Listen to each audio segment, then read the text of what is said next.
So when you're going to design these efforts, what you want to do is make sure that it reflects those communities back where they're from. And actually in Oregon, no coincidence, most of the people from Mexico are from rural communities. I grew up in Mount Angel, you know, so even though I live in Salem, Mount Angel, Trojan. Now, one of the most important things that Dr. Bud Pierce did for us is it allowed us to come in the inner team, the inner circle, where the real decisions are made. That's the tricky part. That's where you got to trust, because I heard this a long time ago. One of the quickest ways to forget about a community is to create an advisory committee. That's one of the quickest ways to forget about them. Bring them inside, bring them in, and just know you're going to feel a little uncomfortable, but that's okay. When you start looking for people, you know, I'll give you some tips. Look around at your local nonprofits, charities, chambers of commerce. You're going to find those champions out there. These are going to be people that are already trying to do the best they can with what they got, and they're already trying to build bridges. So just go find them. They're there, I guarantee it. Once you find them, one of the most important things we had to do was a couple of things. You have to build them up.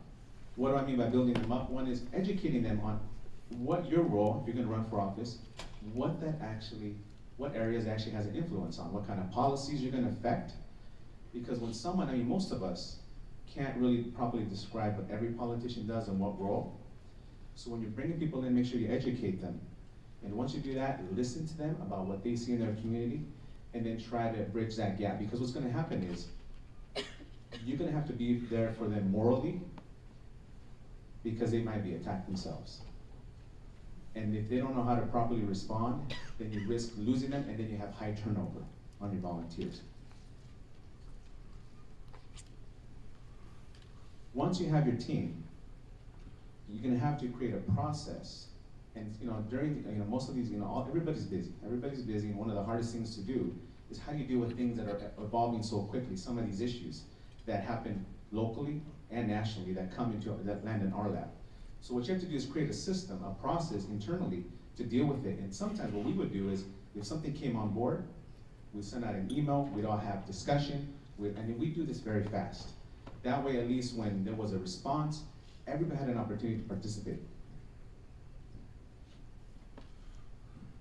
I would say probably one of the most important things, I said it earlier and I'll say it again, I'm gonna say it at the end, is prepare to be a little uncomfortable. It's okay, because when we do that, that means we're growing.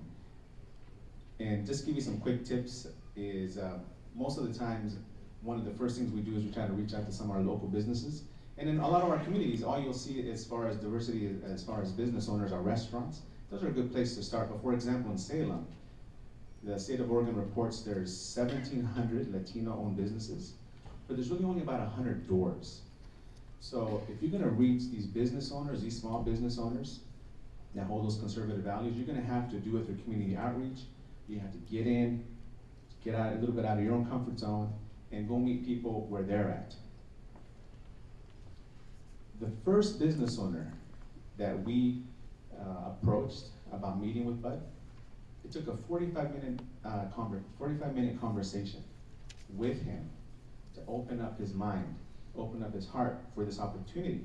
And one of the first things I said to him is like, Manuel, you've been in business 18 years. What do you have? What do you see your community has? Are you happy?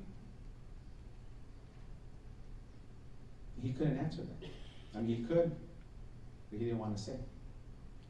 And I told him, now's the time to be open and be willing to learn and not be retreating into separate corners and just looking at DNR. You have to look at the opportunities for you and your kids in your community. And after that, he was one of our biggest champions. One other tip is just gathering around professionals around the table. Now this is something that's sort of important because when I gather people, I don't have an agenda.